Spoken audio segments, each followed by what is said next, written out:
Povod za objavljivanje ovog dela je 170. godišnjica podizanja nove bogomolje u Novom Svetom Ivanu u srpskoj zajednici po poznatijem nazivu Novom Sentivanu. Autorski par, protonamesnik Svetomir Miličić, ujedno urednik knjige, i Svetislav Rajšić, doktor istorije crkve i bibliotekarstva, na prikupljanju građe za knjigu pod naslovom Hram Uspenija Presvete Bogorodice u Novom Svetom Ivanu radio je više godina. Na ovakvoj materiji može da se radi godinama.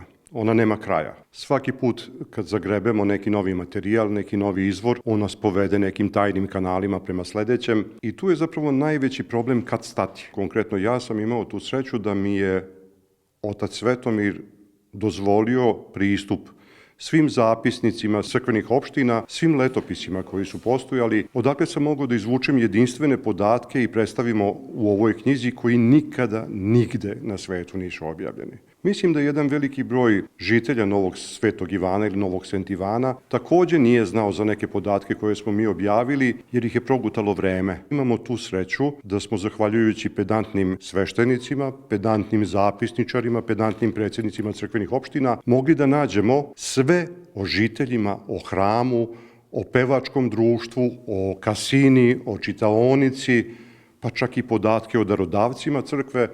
I ono što je najinteresantnije, imamo sve podatke ko je šta imao. U knjizi je, pored nastanka, opstanka, razvoja i do sada izvedene dve velike obnove hrama, opisan i celokupan društveni život srpskog življa u Novom Sentivanu, a predstavljeni su podaci o naseljavanju Srba u Ugorskoj, o Novom Svetom Ivanu, o izgorelom starom hramu posvećenom svetom velikomučeniku Georgiju, o izgradnji i obnovi postojećeg hrama, o imovini crkvene opštine i Srba, o darodavcima, o ratnim i međuratnim dešavanjima i optaciji Srba, o sveštenstvu, predsjednicima crkvene opštine, crkvenjacima, srpskim učiteljima, o društvenoj kasini, o znamenitim Srbima, o pravoslavnom groblju i muzejskoj postavci unutar hrama. Carica Marija Terezija u selo 1746. godine naseljava Srbe i od tada oni su sve do početka 20. veka činili većinu ili bar jednu od najvećih nacionalnih grupa u naselju. Novi Sveti Ivan sredinom 18. veka kao pravoslavna parohija pripada Čanatskom protoprezviteratu. Srbi selo nazivaju Novi Sveti Ivan i to ime nosi sve do 12. jula 1904. godine. Nov hram, koji je 2 puta doživeo veliku obnovu, nalazi se na trgu koji je nedavno poneo ime njegovog višedecenijskog opslužitelja, protojereja Stavrofora Mihajla Krunića. Podignut je i osvećen 25. oktobra 1853. godine.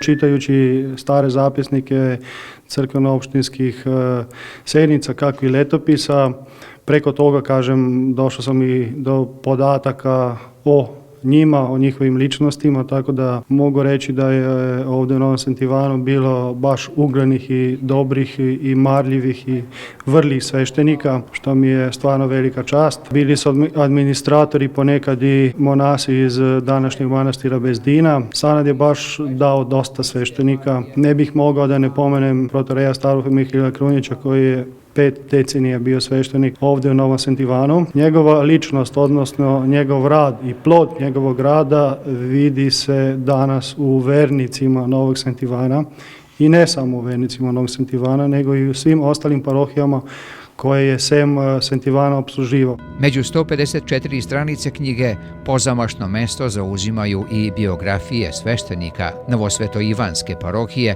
a u fotografski spomenar mesta su dobili i poneki već požuteli snimci koji svedoče o netoliko davnoj prošlosti verskog života Srba u Novom Svetom Ivanu, čije će ime na srpskom jeziku u ovom obliku uskoro biti postavljen na ulazu i na izlazu sela.